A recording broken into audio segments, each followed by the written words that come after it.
Hey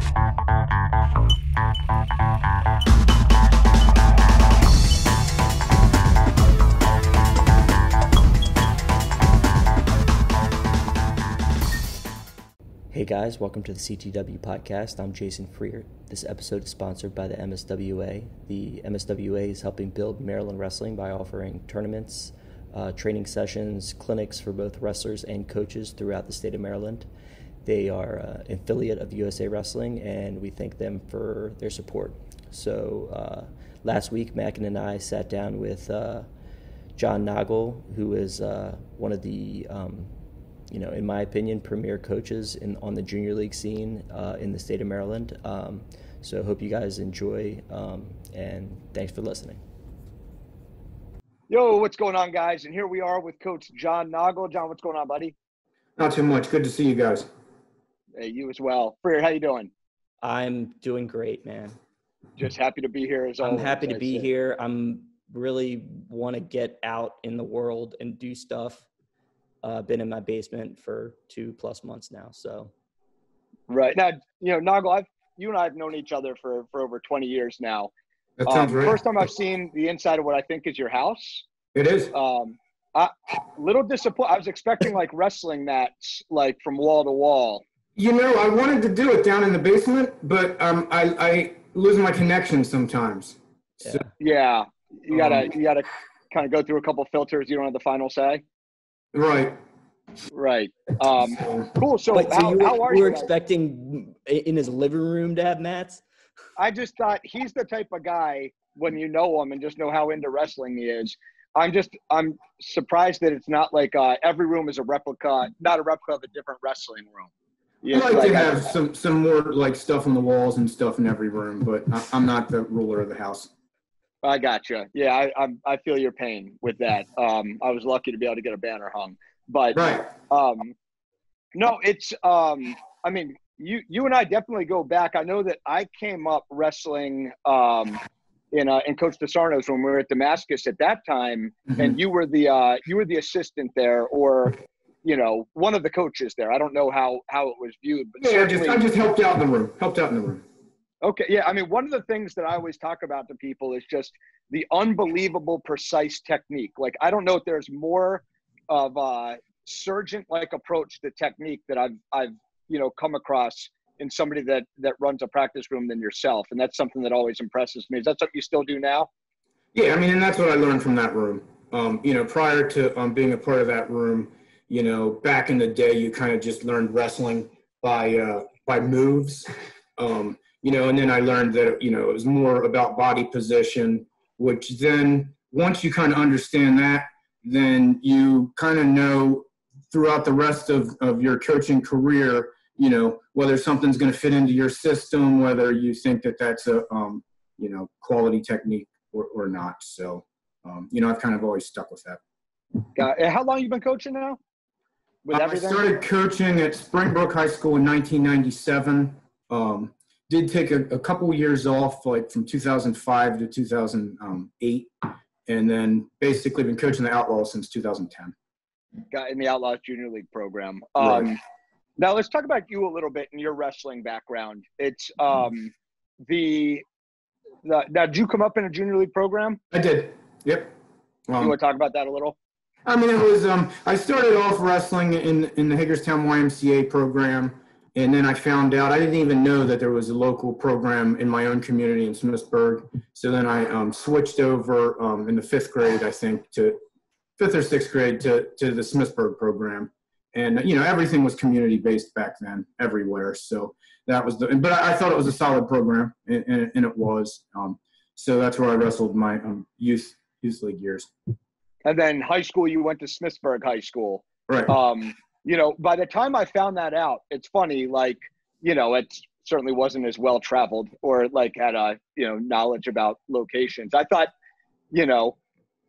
coming from Smithsburg, I would expect you to seem like Cast of the Tiger King, but, apparently it's not like that out that way. And obviously I realize that now, but, I don't know. Yeah, it's definitely more backwoods though, right? It's farm and woods.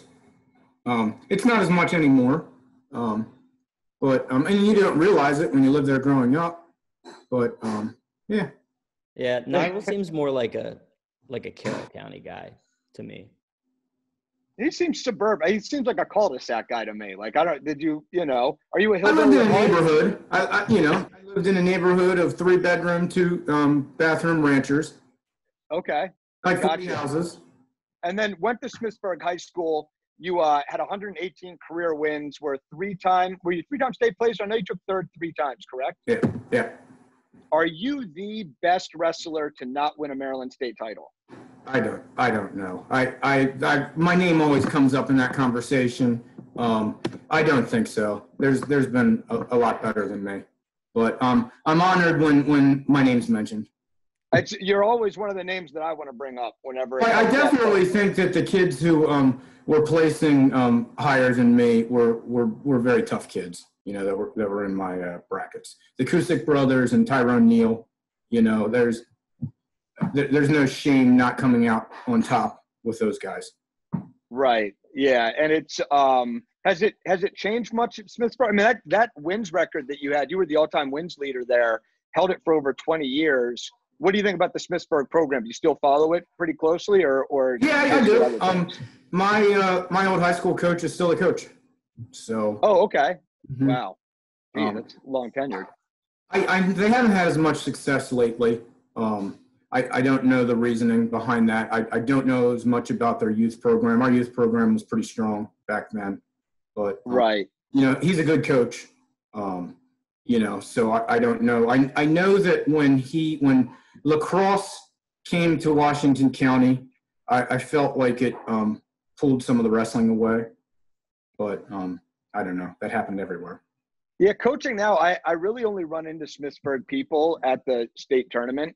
And it kind of feels like, and all of them are going to be tough, like all of them had to make it through that meat grinder, the 1A, 2A West region in order to get there at the state tournament. So it just seems like wrestling, at least in that region, has blown up so much that the ones that I interact with always seem really tough, from a coaching standpoint. So obviously still doing good things, but your focus primarily now is at the junior league level. Right. Yep. Okay. Tell me about the Outlaws a little bit.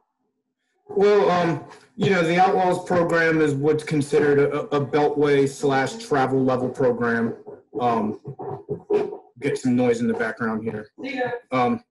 But it is, it's basically a community-based program, although, we allow kids from outside of the general Burtonsville and Olney program area to participate. So, there's about, usually on any given year, 3 or 4 feeder or rec level programs that will feed into the travel level program. So it's the B&O Outlaws, which is Burtonsville and Olney. Mm-hmm. But that was it like that when you were around? Because I think it was 2 separate programs, right? And they combined. Right. That's why it was B&O. Yeah, I think around the late 90s, early 2000s, I think both of them were just having trouble, keeping up the numbers.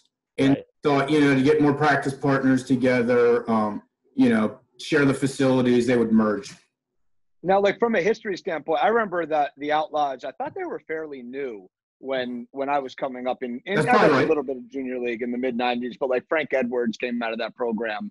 Were they initially a split off from because I remember there was an Olney Boys and Girls Club team, and then there was an Olney Outlaws team, and I don't know if they were just getting started then or if they had branched off and started their own. No, I think that was basically, I think Burtonsville never really had a rec program. They were just the Burtonsville that competed in the Capital Area Wrestling League. But the Olney, I think, had this nice, Olney Boys and Girls Club is a huge organization. So they had a rec and a travel level program. And then, but I think they just weren't getting the quantity and quality. I don't know for sure. There's other people to ask about that. So they, kind of merged with Burtonsville so they could be, more competitive and have more variety of practice partners for the kids. Where do you guys practice out of? We practice right now out of a couple different high schools in Montgomery County. And we rotated around to kind of make it more convenient based on, where our population is. Right. So we were talking about before, like, I mean, obviously with the Corona stuff, the high schools are closed. And then we were talking about the private facilities, and you were saying you were looking into getting a private facility, or at least access to a private facility, because it seems like that's the trend right now. Yeah, I mean, I would prefer to be in a private facility, but it's, real estate is not cheap in Montgomery County. And you've got, we've had some opportunities over the past 5 or 6 years. Things have fallen through. We get permits for the schools that we're in 5 days a week, so that we don't practice 5 days a week. But if something falls through, because schools are always trying to block us for kind of bogus reasons. So what do you mean bogus reasons? Like just practice, or? Well, they won't let us into school because there's a band concert going on, and the wrestling room isn't even near the or there's back to school night, stuff like that. And it's like, we're not bothering. We have our own private door to go in, but they'll block us from getting in. So. Right. You kind of play second fiddle to the current students at that facility at the time, or the people. Right. And I understand that. But I have a good relationship with the wrestling coaches and athletic directors at these schools, and they bend over backwards for us. So that's very cool. Yeah. I mean, that's super important, just having that relationship with the AD. And I found that this is, my first year helping out with the Vipers Junior League, and Nagel has been my go-to guy as far as the junior league scene, trying to navigate it. And it's been an interesting and eye-opening experience for sure. And, you get to learn these teams, and it definitely seems like the private facility. I mean, obviously the Warhawks and the Maniacs have private, and there's a couple other, but when you learn about it, you're like, man, it's just so much easier to be like, all right, yeah, just show up. You don't have to worry about, oh, schools are closed, or, oh, it's a snow day, we can't get access to the school. We got to, XYZ. So, I mean, you guys probably the inconveniences with that too, that, and I'm just like, I'm somebody that I should be better at it, but I just don't like dealing with crap a lot. And you have a facility like that, and then all of a sudden you have high school coaches contacting you wanting to get in, and it's understandable, but then you have to be a jerk and be like, no, sorry, this is the Outlaws facility. Right. Now, do you is it challenging? You said that you're at a few different locations. Is that how you prefer it, to kind of spread the love and cast a wider net? It's got to be a little bit more challenging, correct? Yeah, I would love to be at the school that has the biggest room that's the closest to my house. You're right. But I try to look out for our families, and one of the rooms we have to roll the mats out and roll it up every night. And the other rooms are we have to we get blocked a lot, but we make it work. I have a lot of good. Every program does, but I have a lot of good families, and we want to do what we have to do to help the kids. Now, talk to me a little bit about how Junior League and the kind of the atmosphere around Junior League wrestling has changed over. Now, when I was coming up, and I'll be the first to say that I'm pretty ignorant towards the structure and current state of Maryland Junior League wrestling. When I was coming up, it was, you kind of competed for your local neighborhood, either rec or travel team. And then the travel teams would have, either the MJWL, the capital area. I think there was one more in there. And at the end of the year, there'd be the Maryland Virginia State Tournament at the end. And that was kind of your Junior League state champion. It's changed a little bit in the last 20 years or so, correct? Yeah, we still have that, but it has changed a little bit. And I think a lot of it just is because of the information that's out there through the internet. I don't think it's all good. I think that the best kids at the Junior League level are better than ever, but that middle tier is missing.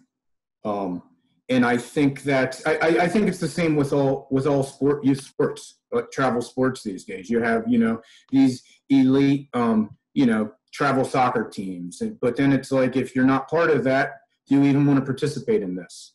And that's what that's what wrestling's missing a little bit. I think one of the other things where the landscape has changed is there's this big, push or big movement with youth dual meet tournaments, right? So, and it gets very, very good kids who are coming from all over the country. McDonough duels for the youth levels is the best of the best. But what I worry about is that those type of things shut out the mid-tier kids, Sure. aren't ready for those kind of things. And my favorite things to participate in, to have our program participate in, are what I call club level duels, where you're not just cherry picking a bunch of hammers, but you're using your kids that practice with you on a regular basis and participate in like a club, like a high school dual meet tournament. Right. Yeah. No, and that kind of surprised me a little bit. And I don't know. Again, I don't coach at the junior league level, but I'm trying to understand the rationale behind, hey, we want to enter this dual meet tournament. It's let's get this guy from over at this part of the state or even out of state to come compete at this weight class. It's not doing anything. You're not exposing your current wrestlers, the guys that are with you every day, to that level of competition. They're never exposed. If their exposure is just videotape and watching those kids wrestle, dude, it's going to be tougher for them to get there. You know what it is. It's ego with a lot of these guys. And I mean, it probably has happened over time, right? Like the McDonough duels, right? It's like, you're not going to be able to bring your neighborhood team anymore, right? To compete. You would just get smashed in there, right? Right. I mean, and so, that's what the Warhawks and more recently the Maniacs have done a decent job with. But I won't ever enter our program in that. Some people feel like, hey, throwing a kid into something like that and he goes 0-8, it makes him tough. He knows what he has to do to get better.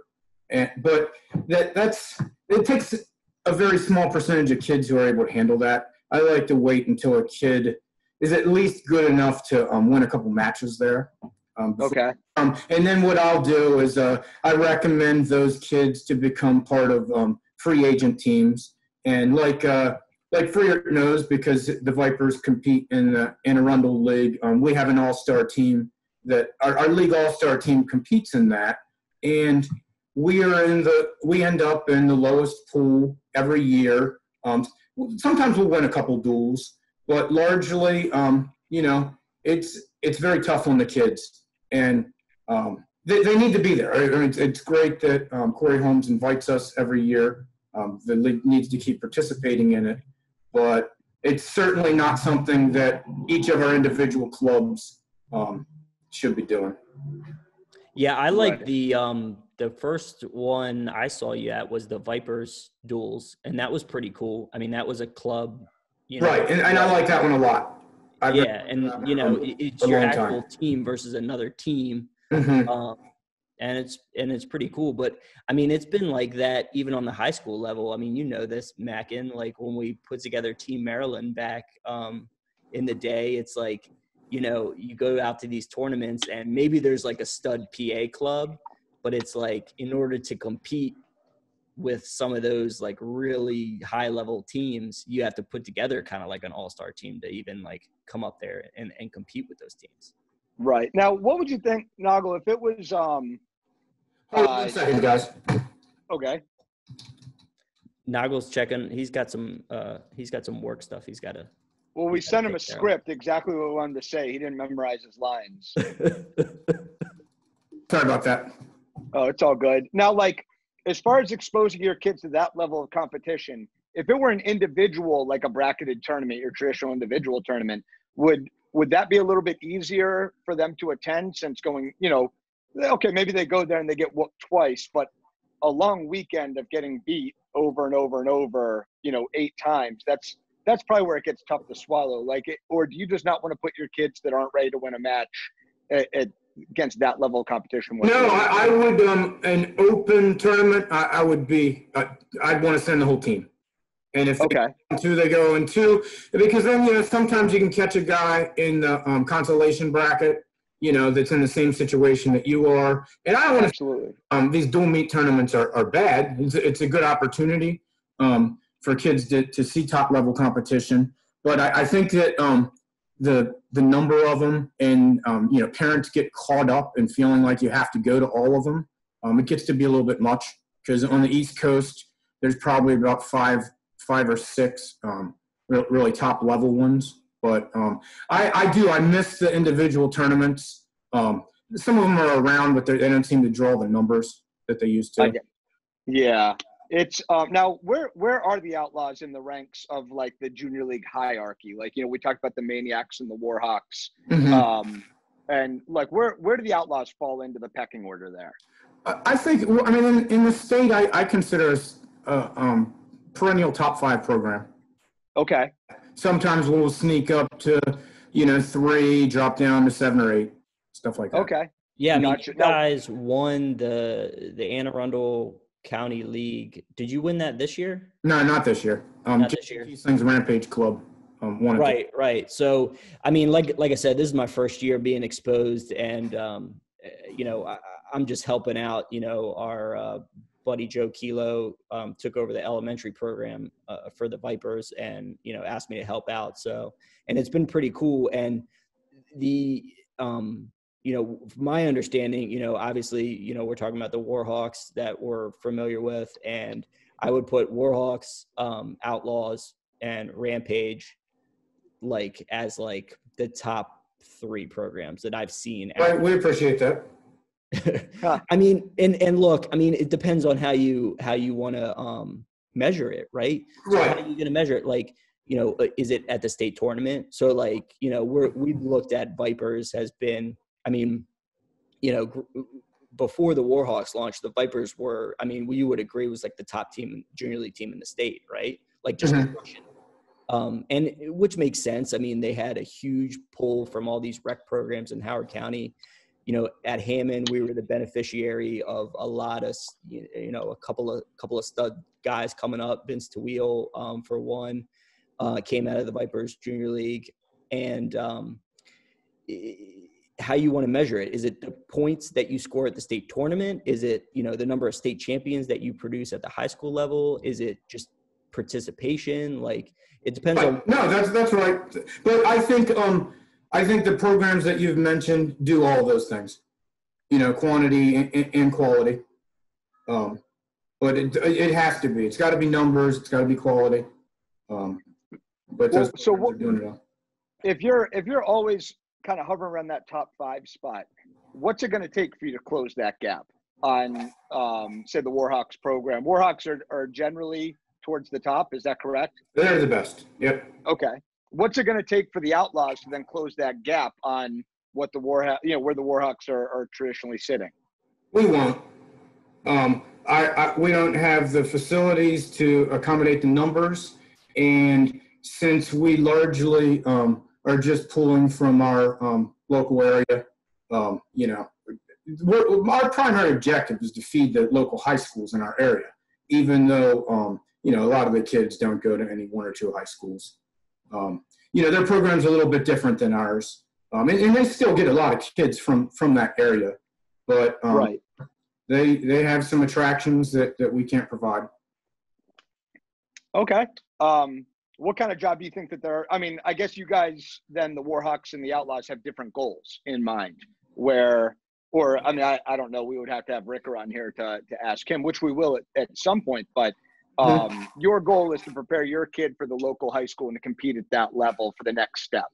Our goal is to, recruit as many kids from the community to feed those local high schools, but we certainly don't want to have any limitations on our goals. We want to produce state champions, national champions, which come from our room. But it's, we want to do it. We want to grow wrestling in our local area.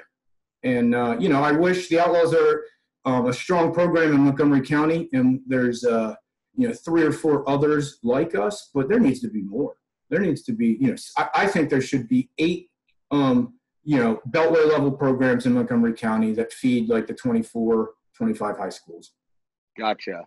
Now your kids came up in the Outlaws program. Yep. They wrestled for you. One of the cool things, I ran into you, I think it was McDonough Duels a couple of years ago when they were both competing there, and we were catching up, as we generally do at at tournaments. But one of the things that you said to me is, oh, my kid's coming up over here. And I said, oh, you got to run? And you said, oh, no, like this, I'm not really the corner coach for this one. You know, we decided a long time ago that I'm not the best guy to sit in his corner. But your other one that you are, and I can't remember which kid was which. But like, how do you come? I feel like a lot of dads, it's like, I need to be there in the corner. And sometimes the kid, they need their father there. How did you guys come up with that arrangement? We just kind of figured it out through some, bad experiences that it's not a good idea for me to be in his corner. And he responds really well to some of our other coaches. Okay.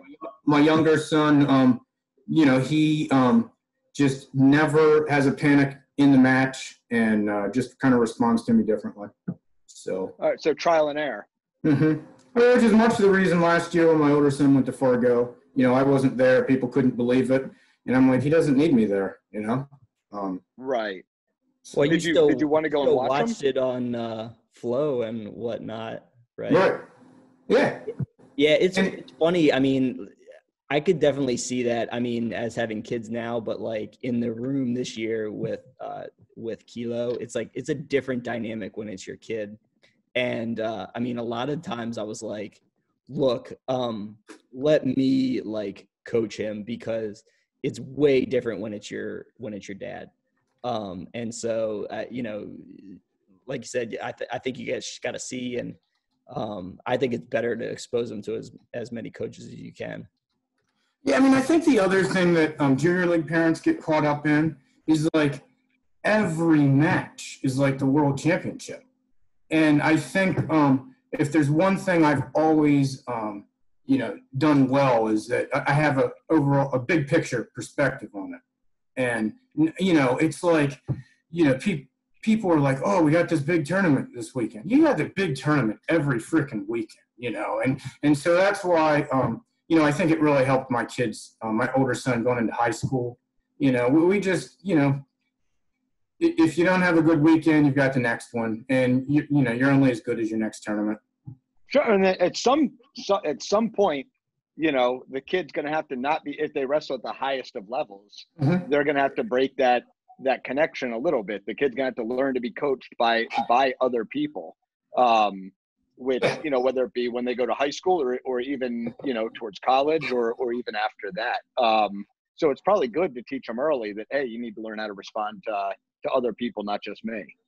Yeah, I mean, and one of the things that I always do, and you see some pretty ugly things in wrestling in general, but especially at the youth league level. And it really disgusts me when I see parents scolding their kids for performance. If you think the kid isn't, giving his 100% effort, that's probably a separate issue, I can sit here and look at you in the face, and I've never scolded my kids for performance. Now, for conduct, I have, Sure. Conduct, but performance, that's ridiculous. When they have a poor performance, I put certain things in my back pocket. We don't address it, that particular day, and we just kind of, I put it on the practice agenda. And, then we focus on certain things, and, they never even know that it's something that happened from the weekend. That's one thing I think is definitely a big thing in the junior league scene is the crazy parents, right? Mm-hmm. I mean, like, do you think wrestling is like just head and shoulders above all the other sports when it comes to just like nutso parents? I know that the whole soccer mom thing and all that kind of stuff, but like, I don't know. It just seems like when your kid is out there, like basically fighting another kid, like it brings out these like sort of primal situations. Right. Well, I mean, just the physical contact, is tough for parents to take. I've certainly, when my kids used to play soccer, I saw some pretty ugly stuff. I know when they do swimming, that's a completely different group of people that the sportsmanship and stuff like that's like overkill. Now, what do you think about just the current, like the direction that the junior league system in Maryland is headed? Do you like where it is now, the current state of junior league wrestling, or do you see like a plan for it to progress still and just kind of how junior league wrestling is in the state of Maryland right now? I think it's in a good spot. Like I said, I think we just need more programs. Things change through time. I'd like to, programs kind of fade off when a dad's son moves on. But I'd like to see more new ones pick up. But I think we're going to see that in the next couple of years. It looks like a lot of new young guys that I used to coach or coach against are getting involved. So it ebbs and flows. I don't think there needs to be much change, but I think it's a good spot. It's been What's one thing you would change? Go ahead. One thing I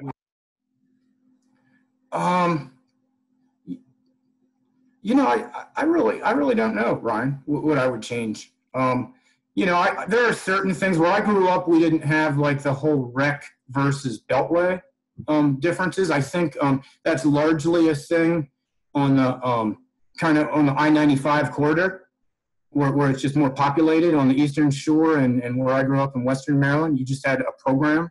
I think they did more age weight stuff out there, and it's there's a lot of straight weight events in the Baltimore to Washington corridor.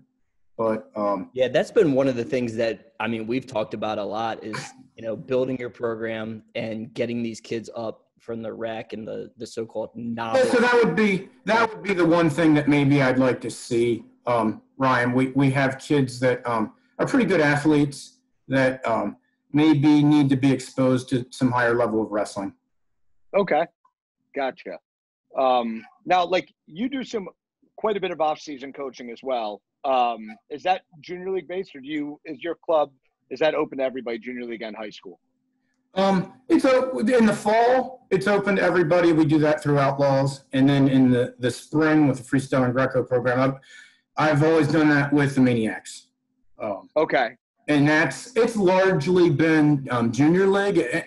High school kids have been welcome, but they usually have gone to other places. Okay. And then part of that is you've been the coach on a few different occasions of the schoolboy national team for Maryland, right. Correct? Yeah, that's been my favorite thing to do. How did you get involved in that, and what's that been like? Well, basically, I had been following it before my kids became of age, and then when Coleman became age eligible, the old state chairman asked me to get involved with it, and I, Jayla Valley asked me to get involved with it. I kind of led the team that year, and had a blast. It was a good time. Okay. Any cool experiences? Anytime you guys go out there and overperform or even underperform in your mind? Yeah. Any good stories? I think we had trouble filling the spots. Okay. There's definitely things that I each year I changed it up a little bit. I like to do it a little bit differently. One of the things that I don't like is that I feel like if kids in Maryland, if they're not selected for that team, then they feel like there's no reason to even participate in freestyle and Greco. And so I don't like that. I think our plans this year were going to be to take more kids per weight class. Whereas before, that's another thing in these dual meet events, parents don't want to do what's called sharing matches, splitting their kids to get all the matches. But the first year that we went, it was a fun year. We had, James Rivera, Joe Fisk, Meyer Shapiro, those guys were all on the team. And we wrestled Iowa the first meet. And we were not seeded at all. Iowa was seeded. And it was, I guess there were 16 dual meets going on. Ours is the one that finishes the last. So that means, every match is competitive. And we lose. We lose by a little bit. The kids are completely beat up. They're whining a little bit. And I'm like, look, fellas, we got 15 more matches. You better step up and put it behind you because we didn't bring backups. And they did. We had a few kids that had to sit some out. But that we've had some very, very good Maryland wrestlers on those teams. And it's just I like that age group, that 13, 14-year-old age group. So that's been fun. I hope to stay involved with that program, even though my kids have both aged out of it. Okay, so you're still going to continue to coach it now that your kids are finished? I want to be a part of it. This year, I wasn't going to be able to go because I was supposed to be in Hawaii for my 20th anniversary. But maybe next year I can get back to coaching it again. I was okay with the planning up to it, but not actually go on the trip. How do you select the team for that? We've done it different ways, and this year it was going to be different again. But basically, we have the kids register. If there are more than one kid registered at a weight class, then we'll have some type of a wrestle-off. Last year, the wrestle-off was held at one of the MSWA Freestyle and Greco tournaments at West. Right. Yeah, at the club championships, I think. That's right. I didn't know if that's the way that it was done every year. But even there was only maybe 3 or 4 weight classes that were contested. Yeah, that's kind of surprising to me. I would think now, is it just like freestyle and Greco is just not that popular amongst that age? Are kids playing multiple sports? Like, what's the deal? Well, that's the other thing. These days, back when you wrestled, I'm pretty sure that after your high school states, maybe after NHSCA, there were no folk style options. If you wanted to wrestle off season, you had to do freestyle and Greco. Okay. Right. Somewhere in the last 10 years that's changed. And there's, somebody probably saw an opportunity to make money. So there's all year folk style opportunities. And I think people are reluctant to try something that they're not familiar with. And back in your day, you had no choice, but now there's choices. Other things that would happen is you have like in our selection process, a kid signs up and you see, well, this kid's signing up. Yeah, I'm not beating him. It's a poor attitude, but sometimes that's the reality. I gotcha. Yeah. Now, would you say that is that just local, like the decline in freestyle and Greco, participation, or is that nationwide, or do you not really know? I think it's an East Coast phenomenon. Okay. Yeah, I think the Midwest, that's not as much of an issue. They still have the off-season folk style, but you look at Minnesota, Wisconsin, Illinois, those kids they have a lot higher freestyle and Greco participation. Okay, and now what do we do to get up those numbers? Well, we were doing some good things this year. At our youth age weight state tournament, Jason Kiesling and Kramer Whitelaw did clinics each day on freestyle and Greco. And I think it showed me that because there were parents and kids that were interested, and they just it was like they don't want to go to a tournament to test the waters. They want to see a little bit more of it. So that, and with the old MSWA, I think they had a period of really high participation. It kind of dropped off a little bit toward the end. But I think, the other states, Pennsylvania deals with it a little bit, but they're just so big it doesn't matter. They always have the depth. New Jersey, they really, like at our schoolboy thing, they were almost non-existent when I first got involved. And then, last year, you could see, I don't know if it's from somebody new saying we got to get, raise the stakes in this, but it comes and goes. I think like when it's an Olympic year, there might be a little bit more interest and just some of the like real stars in the sport now, Jordan Burroughs are kind of starting to expose people a little bit more to, hey, you can be a fucking Olympic champ and all that kind of stuff. I know like what turned me off the most about it when I was wrestling was the rule changes. Like, yeah, so the rules have been, pretty consistent for a while now. Right.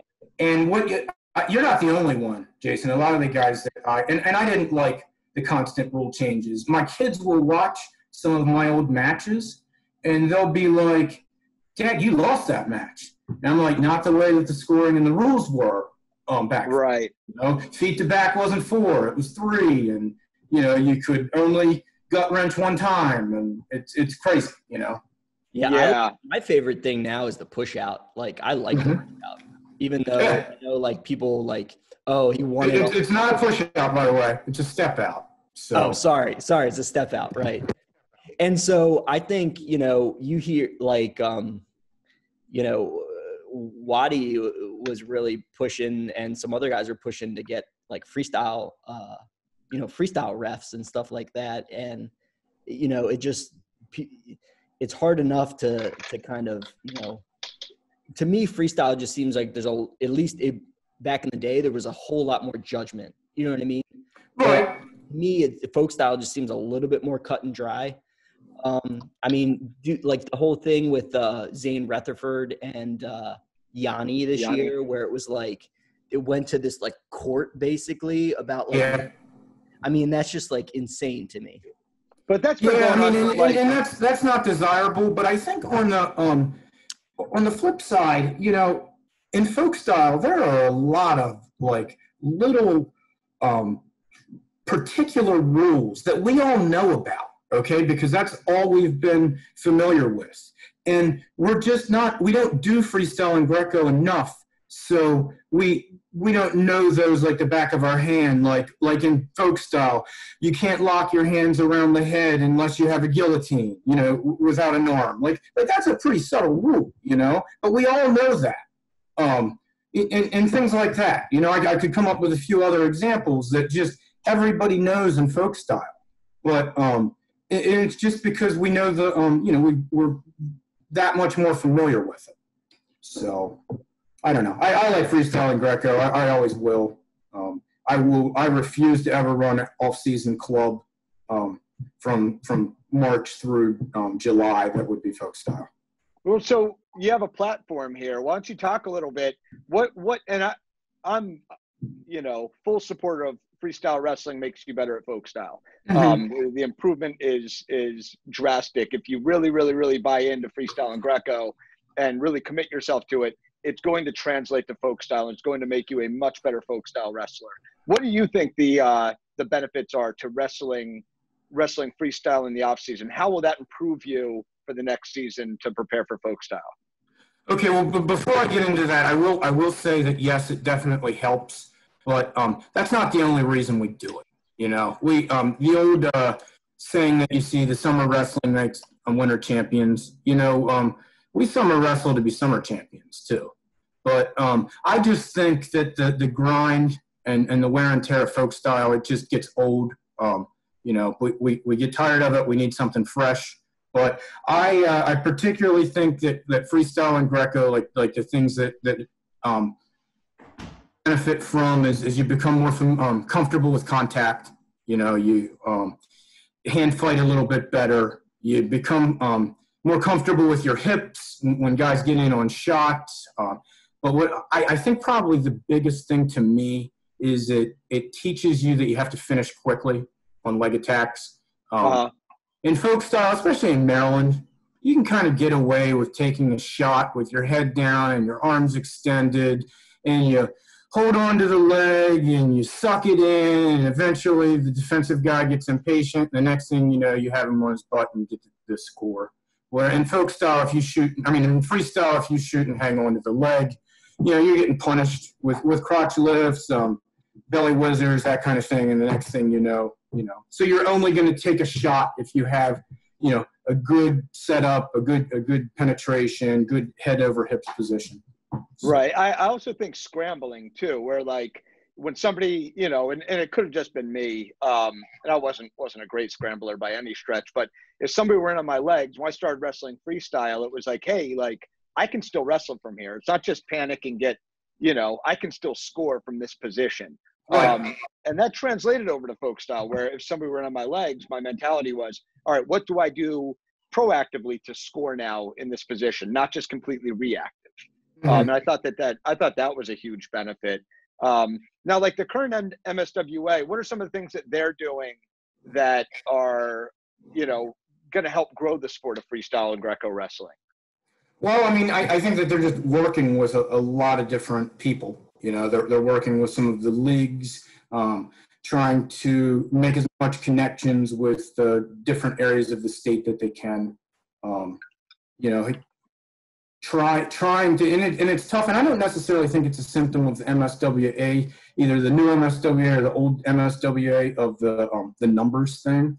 I think that there's also an attitude among wrestling or sports in general that, we're not going to go to a tournament. I think I'm jumping all over the place, but I think I always say that track wrestling is not necessarily a great thing as far as drawing numbers to a tournament, because you register and you sit around and you wait for other people to register and everybody on everybody else, and you're not going to go if nobody's around your weight class, that kind of a thing.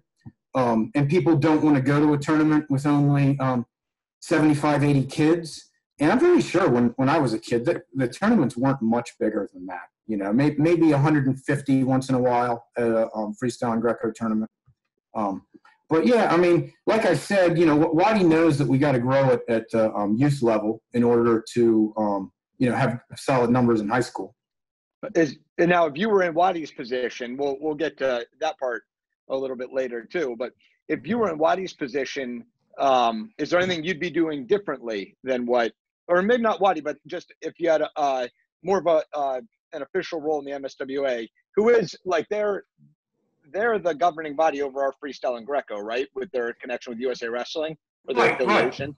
Right. Okay, Right. so is there anything you would do different that they're not doing right now that you think would be beneficial to grow the numbers and participation? Not necessarily, because, and I don't want to say this is the only reason, but I talk to Waddy all the time. You know, he asks me my opinion on things. You know, a lot of times he'll run with some of my ideas. Other times he goes a different direction. But I do think one of the cool things that he did was he worked with the Maryland Junior Wrestling League this past fall to kind of support some freestyle and Greco clinics and practices that they ran actually in the fall. And I loved it. I was asked to run a couple of those practices. And, you know, I kind of ran them into, these are things that you can do in freestyle that you can also do in folk style, and this is how it helps your folk style. But if they do it again, and I really hope they do, I think next year, you know, I want to just show them, you know, some common holds in freestyle that you don't see in folk style, and show that it's not that different. But what were numbers like for that? For those, I think that the MJWL league president was, I think he was disappointed that they didn't draw higher numbers, but I think in the grand scheme of things, it did. And it was the first time that this was ever attempted. The two practices that I ran, there was like 15 at the first one and maybe 20 at the second one. But, you know, I think that there'd be more. And there were other, I think probably averaged 20. He could tell you. Okay. All right, 20 is not bad for a fall. No, and I mean, I think he ran 12 of them, maybe 14, and people were asking for more. And they were just 3 kids from the MJWL league? Well, I think at first it was only open to those kids, but then there got to be so much interest from outside of that they might have opened it to others. So, you know, you know, we're in the AAWL, but I wouldn't mind doing something like that for the AAWL. What do you think the best league right now? Because, I mean, Call used to be like a really good league, and like, is that even existing anymore? It does. It definitely does. It's a lot of the kind of Virginia programs are no longer involved. You know, again, like when you talked about what the best club is, I don't necessarily want to say what the best league is. The MJWL tends to have more community-based programs. They're big. He's got 24 programs in that league that run a nice series of quad meets pretty much every weekend. So they're the biggest. But our AAWL, which is a little bit smaller than I prefer. I wish we would have at least 16 teams. We only have about 11 or 12 programs. You know, it comes and goes, but, you know, like Central Maryland, Rampage, and our Outlaw program, I think we pull from bigger areas than some of those other programs. But, you know, and again, you know, we're talking again, Baltimore, Washington metro area. I don't know, even though I'm from Smithsburg, don't know as much about those programs. I know there's something called the Mid-Maryland League and the Mason-Dixon League. There's an Upper Chesapeake League, and then down in Southern Maryland, they have a league that I think is more of a rec level league that also allows kind of advanced kids in it as well. What do you think about getting kids? Say which league is the best? Oh, and then you know, I think like the Warhawks, I think they have some of their more entry-level kids might participate in one of those Western Maryland leagues, but then they'll have kids that just kind of wrestle on this like elite tournament circuit. Okay. Now, like, what do you do to get kids out for, because I feel like at a high school, you walk the halls and every guy that you see, you say, hey, you should think about wrestling. Hey, you should wrestle. But like for a rec program, is there anything you do different to either advertise or or is it all word of mouth? Like how do you get kids out for, for like a rec program team and try to build that team? Well, that's, I'm sure different people do it different ways. Freiert's program has the advantage of the Howard County Parks and Rec book that comes, to my mail every fall. Our program, it's kind of difficult. For the longest time, we were going around to drop off flyers at the schools, but the schools would be difficult. Like they'd only allow flyers to come 2 times during the year. And we have to either do it like the first week of school when parents are getting 3 million papers, or then the next time it was like 2 weeks after our wrestling season started. Right. Kind of stopped doing it that way, and now we kind of do more direct contact, try to go through the fall sports programs and social media. We've gained our numbers. I wish it was a little higher, but honestly, because of facility issues, we can't handle a whole lot more. So you guys have 4? There's 2 Burtonsville rec teams, and there's 2 only rec teams that feed into. And I mean, I like that. I mean, like, to me, like on the Vipers end, there's, I don't know, 9, 10 rec teams. And it's almost like it's like too much feeding in. It becomes a little bit more disconnected. So, I mean, 4 seems good to feed in there. What do you think, like, the best age is to start it? When did your boys start wrestling? They started too early. It was basically a situation, I live in Viper territory, but I have some people that I know that were associated with the Burtonsville program, and they kind of lost their coaches. The kids had moved on, and so I don't know if you know Dan Rowell. His kids wrestled and were pretty successful in Howard County and Mount St. Joe, but he's the commissioner of our program, and he would come to my house every fall and ask me like, "Hey, can you run this?" And I'm like, my wife isn't going to go for it until my kids are ready. And then finally, when my kids were 4 and 5, I was like, all right, I'll just have them practice. So they started. They competed very little the first couple of years. I personally think that like 9 or 10 is the best age to start. But the problem is, and you guys see this, is that if you start at 9 or 10, you're going to take a lot of losses immediately, and people want like instant success. Oh yeah. What we get in Maryland is we get kids who either start when they're 6 or 7, or they don't start until their freshman year of high school. Yeah. I wish, I wish we could get kids who would start in 6th, 7th grade.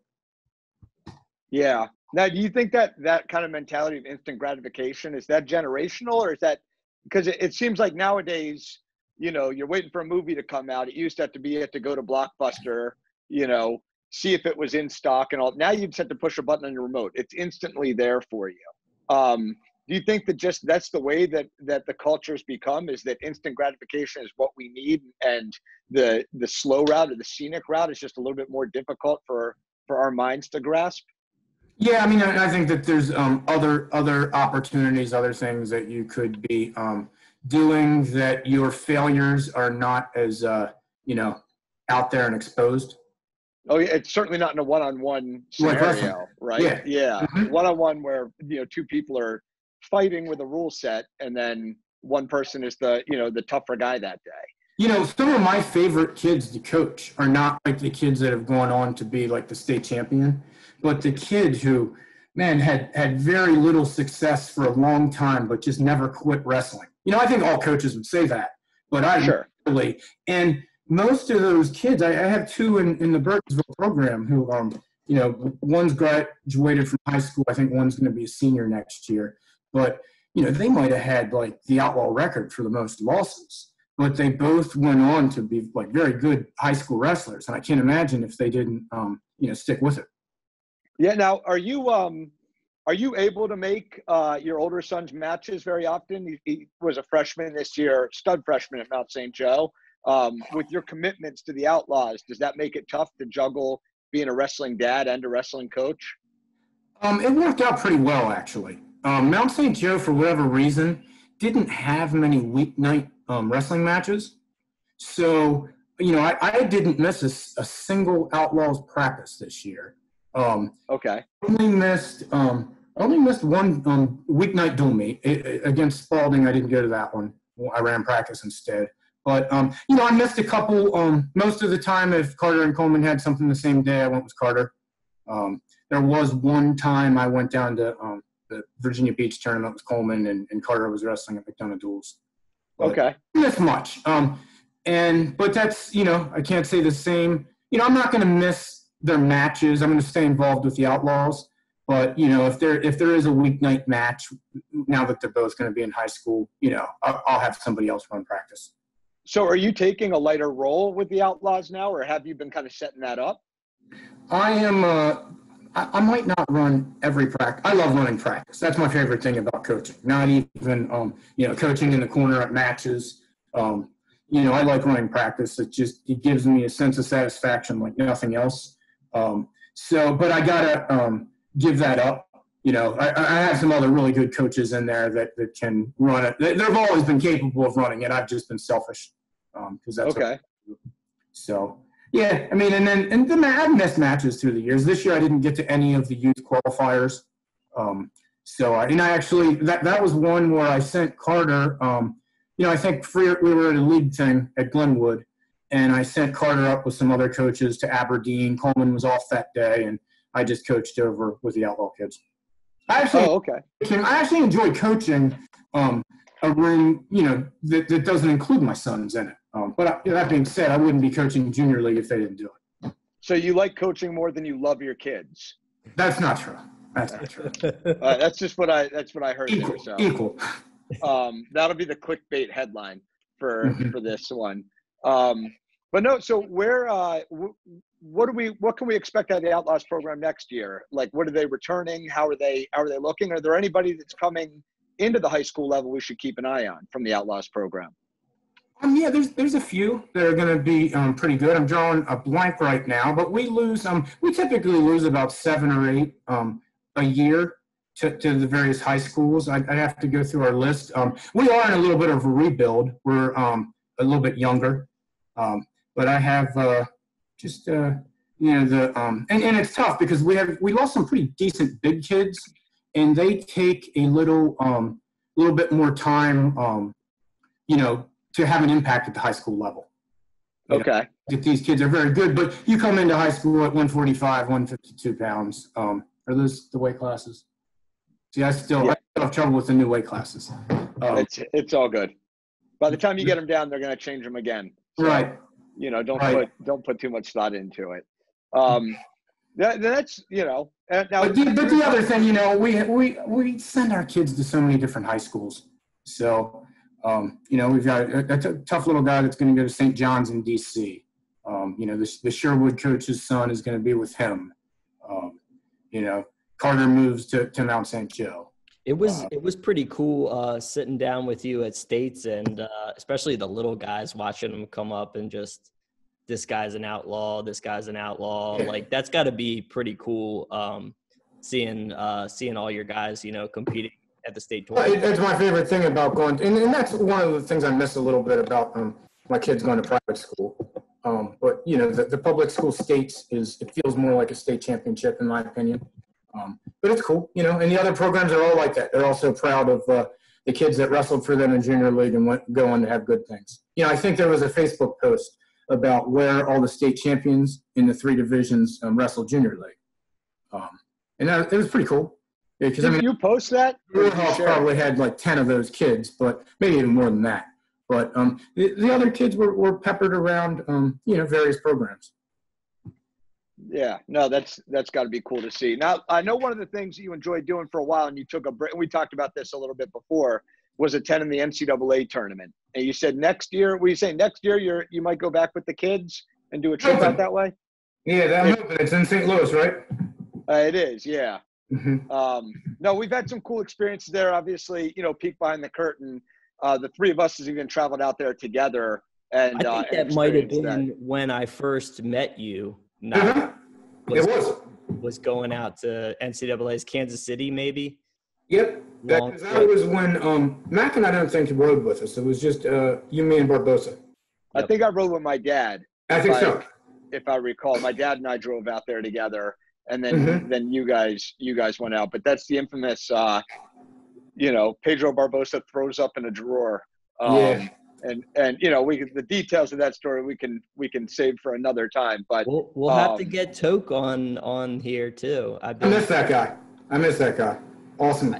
He's you talked about this last time, where he's the type of guy that's like, he needed to make a full break from the sport. Mm-hmm. I mean, do you think you'll ever make a break? I already did. I took that time off when my kids were infants. So that was my break. And what had happened was, when I was coaching at Springbrook, like the first 5 years, I was all in. And then when my kids were born, my good buddy Rob Wendell was like, well, just come, 2 days a week. And I didn't like half-assing it. And I was like, I just can't do this. I need to take the break. And then when I started coaching junior league, it was all in again. And in hindsight, I wish, even though I really loved those days with Rob Wendell, without coaching with him, I don't know if I ever would have. I wish I would have been involved in junior league the whole time. I just, I like coaching junior league a little bit better. Any reason why? I feel like I have more of a connection with the parents. I get to kind of get the kids from scratch. I like that it's more of like a flexible schedule. You don't have your schedule set at the beginning of the season, and this is what you have to do. I liked it a lot this year. The kids grow. Yeah, exactly. The biggest thing, and Kilo told me this too, is you get to see some pretty quick improvement on a lot of kids. And like you said, I mean, Mackin, this coming in, and you probably see this at Springbrook too. If kids are coming in and like, you're like, who taught you that? Like, sometimes it's like worse getting, especially a kid that hasn't made the jump to travel. Well, you get these rec kids coming in, maybe they wrestle rec for, 3 or 4 years, and, they're coming in, oh yeah, I'm a wrestler, I know that, you know what I mean? And then they come in, they just get smashed. And you're like, where, you know what I mean? I would have rather you not have even wrestled. And you get that sometimes. But I like one of my favorite things is when I get a kid, and it's very intimidating for a kid his first year with our Outlaw program. And, it's an honor, like, to the kids that wrestle on our team when I pick them to demonstrate the moves, okay? Because I'm not picking you if you can't execute it properly. And, right. And I'll get kids, and it's pretty cool because, like, after my second or third year, I could pretty much pick any kid in the room to demonstrate our technique. But then I'll always say to him, I'm like, you don't even remember how bad you used to suck. And they laugh. But it's and again, I'm just telling the story that any coach could tell that you bring on here. Yeah. Now, as far as being involved, we had Wadi on last week, and Wadi was talking about it certainly doesn't have one foot out the door. I don't want to come across like that, but always has a plan in mind for the next step and the next phase.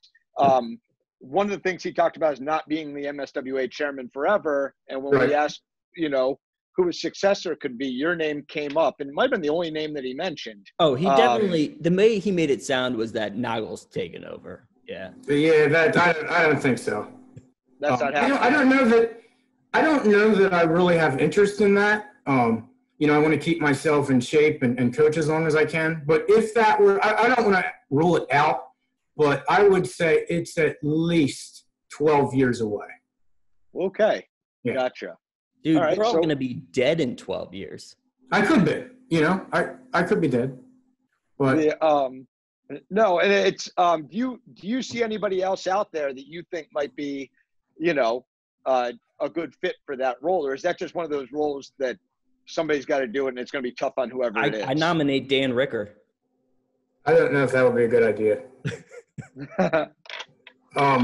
No, it needs to be like the things that Waddy does, or any state chairman. It is a huge commitment for a volunteer position. I think other states have paid positions, and it seems to be a nice job for somebody that gets to retire kind of early, kind of a thing.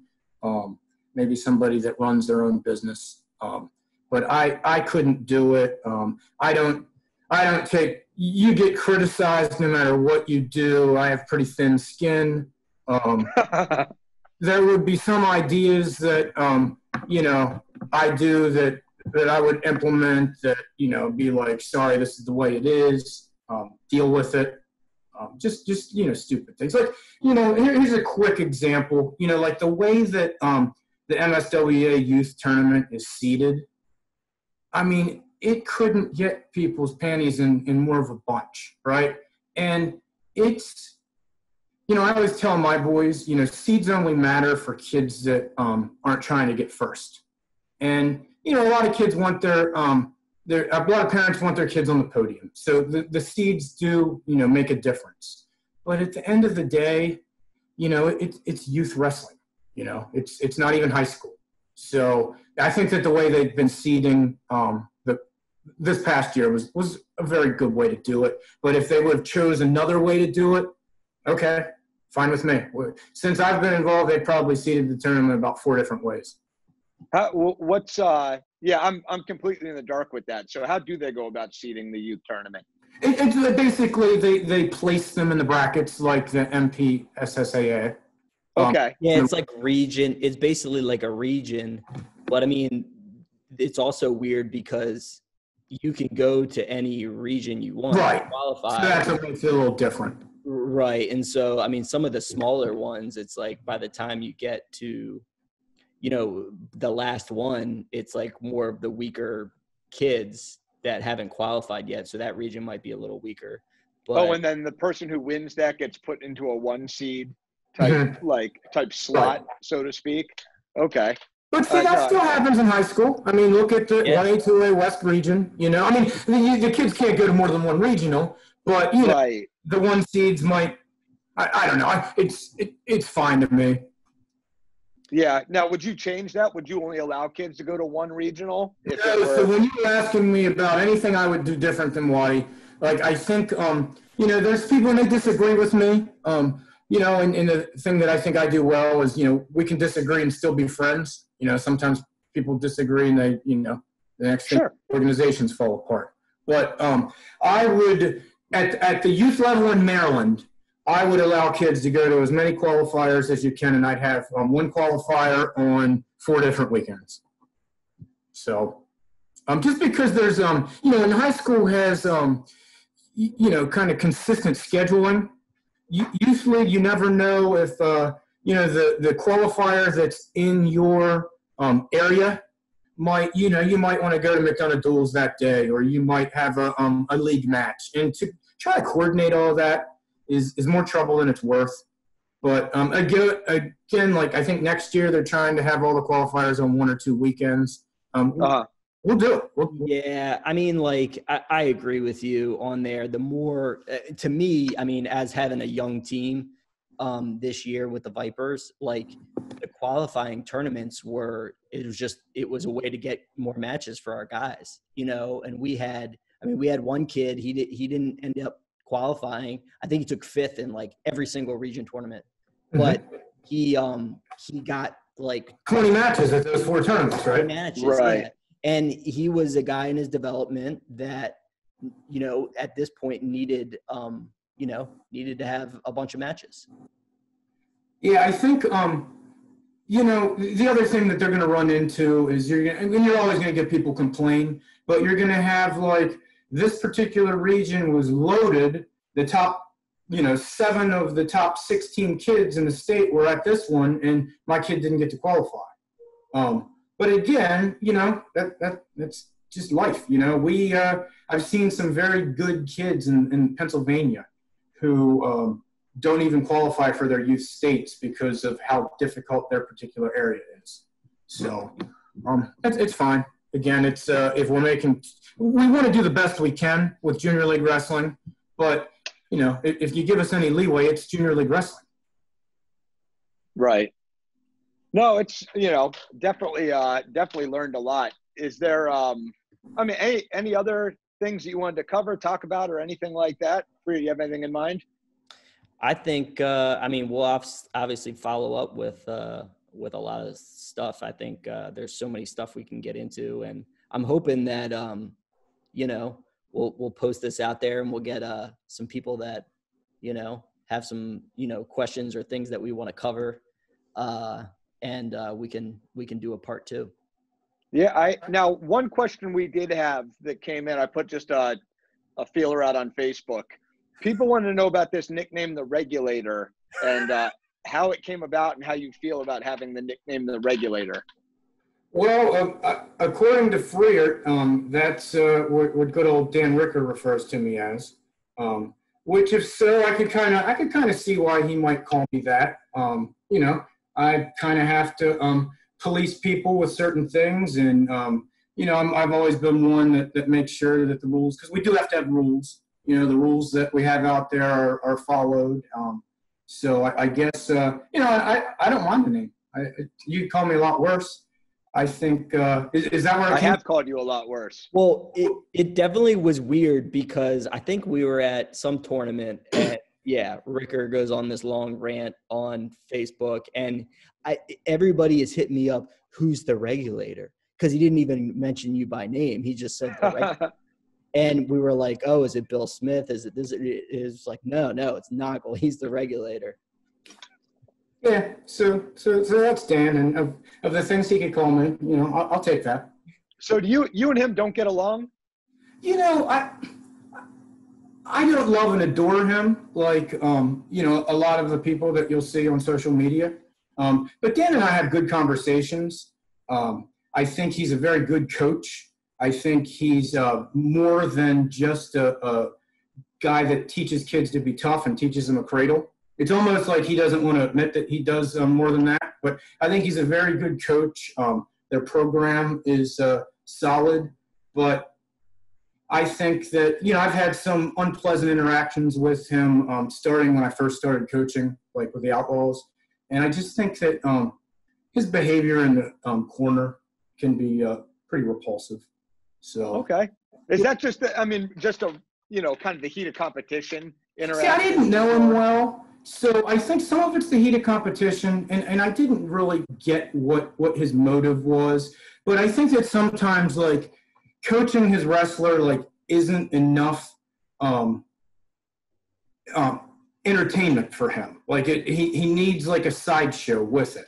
And so, what I don't like about him is it seems like he'll talk through, and I don't mind saying this. I mean, maybe you could have him on and he could respond, but it's like he talks through his wrestler to bait the other coach into a confrontation. And I didn't really know this about him since I've come to know that. Maybe it doesn't bother me as much, but it's kind of that kind of stuff.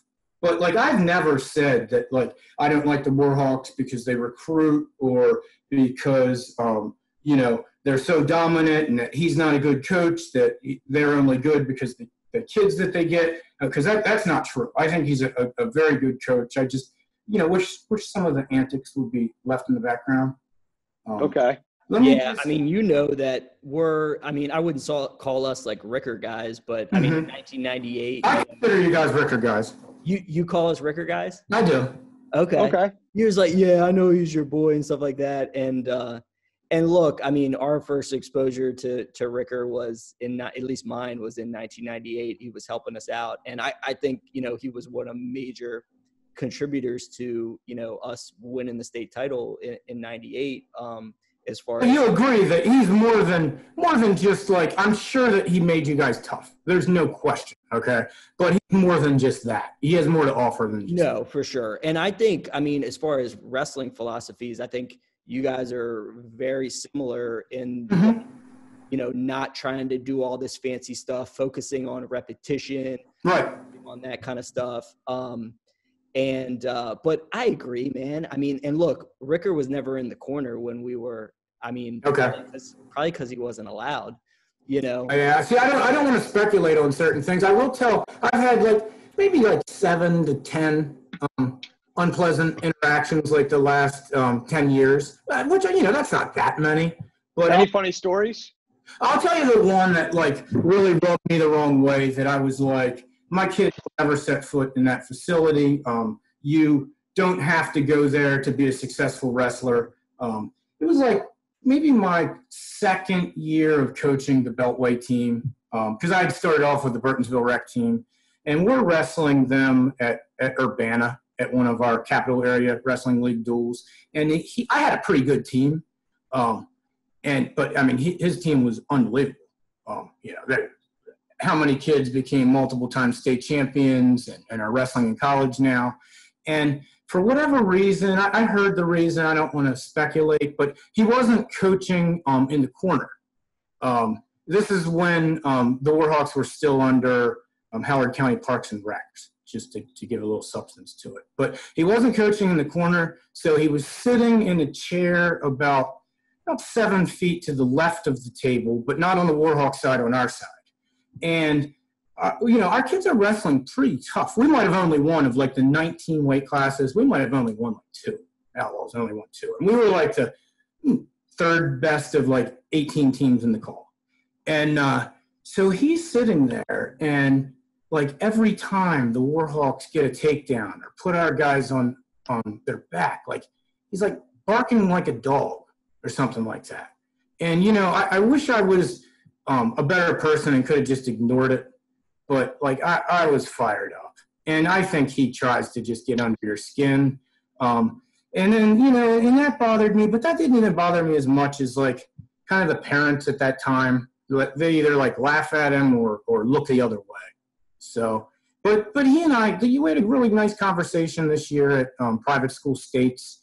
It's just, I think, in the heat of the battle, certain things come out of him that, fire a lot of us other coaches up.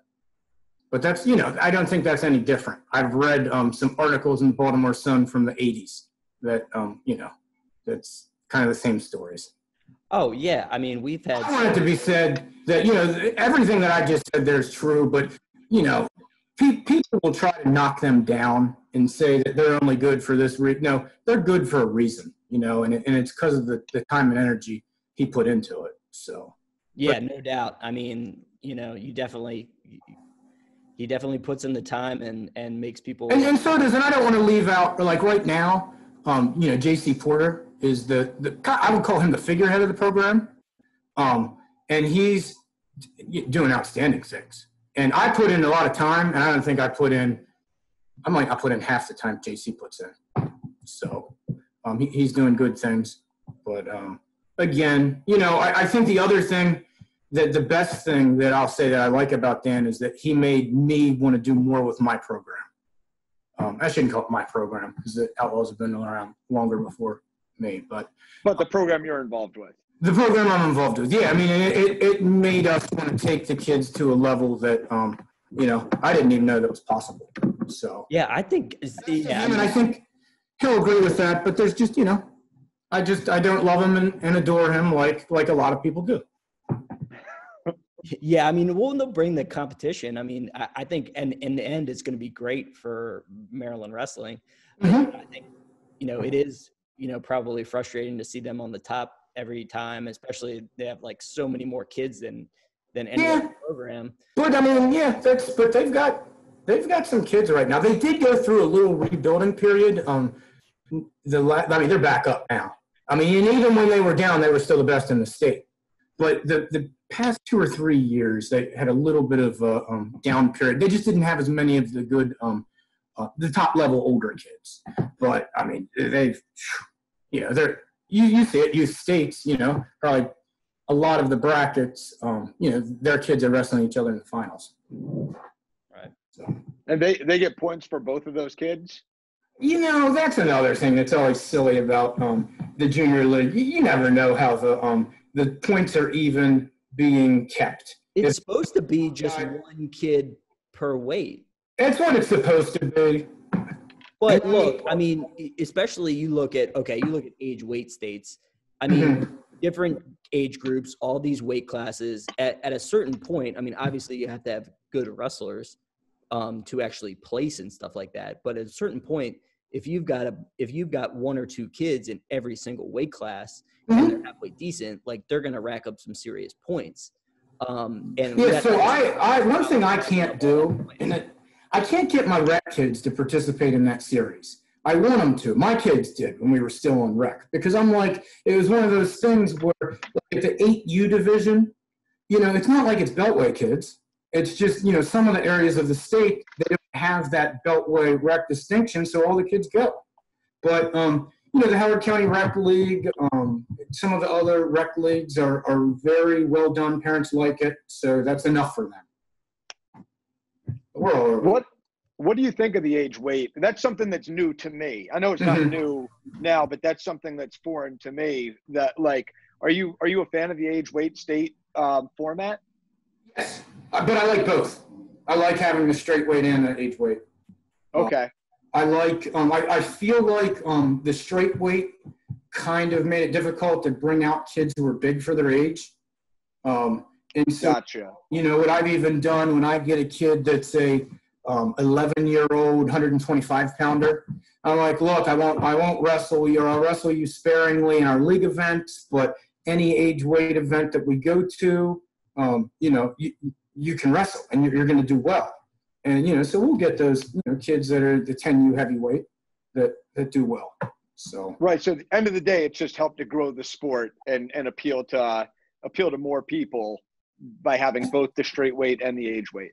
Yeah, and sometimes you'll see people on Facebook who complain about like all the there's like 45 different national championships. There's 3 different youth league state champions, probably more than that, right? And I don't think it's because I don't really put that much into any one of them. It's just right. So to me, I look at it like the more opportunities we have to compete, the better. And when they do things like at one state championship, you might be the younger kid in your age division, and another, you're the older. It's fine. Yeah, I mean, it's all about matches, at least, for right. Our and the youth tournament has been well done. It's well done. Yeah. No, and that's something, Wally and I have had conversations, but we don't see, eye to eye on a couple of things. We're friends. Yeah, I hope not. But we certainly disagree. And like one of them I remember him talking about was like, I take a team to the New Way championships every year, and he's not big on that. And he, was saying something where it's like, I put on Facebook and I see this guy's calling himself an All-American and a national placer. And it's like, that's not national. It's like everybody just gets a trophy. And it's like, if that's the worst thing though, like it's, that's the worst thing on your Facebook feed. I mean, we still call it fake nationals. Yeah, but there's so many, Right. Well, I mean, I think you agree, Nagel, like Fargo is still like the end all be all in the area, for high school, like as far as nationals. And I guess, I've talked to a couple college coaches and they still consider that to be one of the premier ones. But again, that's freestyle and Greco. Sure. And even now, I don't think that, I think because of some of the UWW events that maybe some of the top kids sit out Fargo. But it's something my kids very much look forward to and are likely going to be disappointed this year. But, that's life sometimes. Yeah. Was Carter planning on competing in Fargo? Yeah. So his birthday, he's December 27th, 2005, which, he has a bad USA birthday, but he would have been old enough for Fargo, so he was going to go. So now talk to me a little bit, like, and I know we're kind of jumping all over the place here. Yeah, we're almost done. And then Dan Ricker got us like segment 2. Yeah, well, I got to get lunch here in a little bit. All right. We'll get there. We're not worried about you eating. Now, like, your kids were not the popular reclass group, were they? Like, it seems like that's like a pretty common thing that's going on now is people taking, 2 8th grade years or something like that. What are your thoughts on that as a parent and as a junior league coach? I mean, people have their reasons for doing it. It wasn't a good situation for my kids. I couldn't imagine them like being in junior league another year. They both have birthdays. While they're not good USA birthdays, USA wrestling birthdays, they're pretty good for school. They're kind of on the older side for the age for what their class is supposed to be. Gotcha. And I guess I don't know everybody's reasons for doing it. Mine would, if the kid is, I don't even think I would do it if they were too small. They would just move on to high school. I've just seen a lot of kids who maybe do those years, and when it comes around to their senior year, they kind of wish that they had already graduated the year before.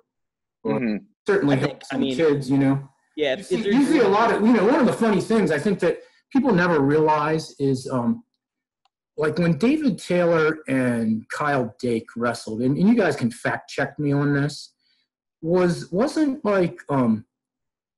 Dake a senior and Taylor a junior? He was a junior. Are you sure Dake was a junior? Yeah, Dake was a senior, and right. Taylor was a junior. He had lost to Jenkins. Right. He had won, and now he was the defending champ at 65, with Dake moving up from 57. Okay, but yeah, I'm pretty sure Taylor was actually older. Like, okay. If you'd look that up, I could probably see that because Dake came out. He was a true freshman. Right. Right. Okay. But it's going to happen. I don't think it even happens that much in Maryland. Like some of the other states, we always joke about there was a kid when we did VAC that was wrestling from us from Pennsylvania who was a 7th grader and older than Coleman was when he was an 8th grader. And I do, I'm not opposed to it, but I do think it's pretty ridiculous when you see kids at like VAC and McDonough duels who had wrestled in Fargo the year before. And this past year, there was at least 10 kids that had wrestled in Fargo that, had, in my day, basically you weren't a cadet until after your freshman and sophomore years of high school. Right. But, everybody has their reasons to do things, deal with it. Yeah, I mean, some of the times it's just schooling. You know what I mean? If you're doing well in school, and you're right the size, it makes sense to do it. But if you're falling behind in school, maybe maturity level, all that kind of stuff. But right, and sometimes kids transfer schools, or and the ages that they start are different. It wasn't a situation. Fail their 9th grade year so they can get an extra year, right? I've heard that's happened before, but No. Nothing was done on purpose. No, but it's yeah. I mean, I didn't know if there's anything else you want to touch on. Anything more as we wrap this up? Anything more? What's going on with John Nogle or the? I'd the like to Nogle know kid? what you would like to see on this podcast going forward, like guests or just topics and stuff. So one of the things that I will say, that one of the things that I really love about coaching, especially junior league, is like the camaraderie that I have with like the other coaches. Okay. Like I generally, like when I go to a tournament, I like to shoot the bull with Jason Gabrielson or Mitch Miller. And, we all have like our disagreements. Dan and I have butted heads. But at the end of the day, at the beginning of the tournament, we're usually all on the same page. And I like that. That's Maryland wrestling is by no means one of the strongest states in the country, but we have a small, pretty much tight-knit community. We're too small to have divisions if we want to come together. So, I'd like to see you guys interview other parents and coaches the same way you did me, So I think that would be fun. So. Yeah. Well, no, we have a lot on the horizon, a lot of ideas in mind, and hopefully it catches on. Hopefully people enjoy it. I enjoyed this. It was fun, especially in this period where I'm so bored. I can't wait to run a real wrestling practice. Oh yeah, it's gonna be. I mean, yeah, we started this. I'm nervous. Like I'm scared of what's on the horizon, but not about like getting sick, but just about like the limitations that we might have. But that being said, I think we'll overcome. And man, I'm getting old, but I'm going to have more enthusiasm than ever. Great. Awesome. Cool. Well, Nago, I appreciate you taking the time with us today. Jason, I appreciate it as always. And thanks, man. yeah, and I thank everybody for checking out the Champions That Wrestle podcast. Hopefully you guys enjoy it. Please give us your feedback. Hopefully we continue to improve and get better and bring you guys something cool to watch. Thanks a lot, Ryan. All right. See you guys. Take care.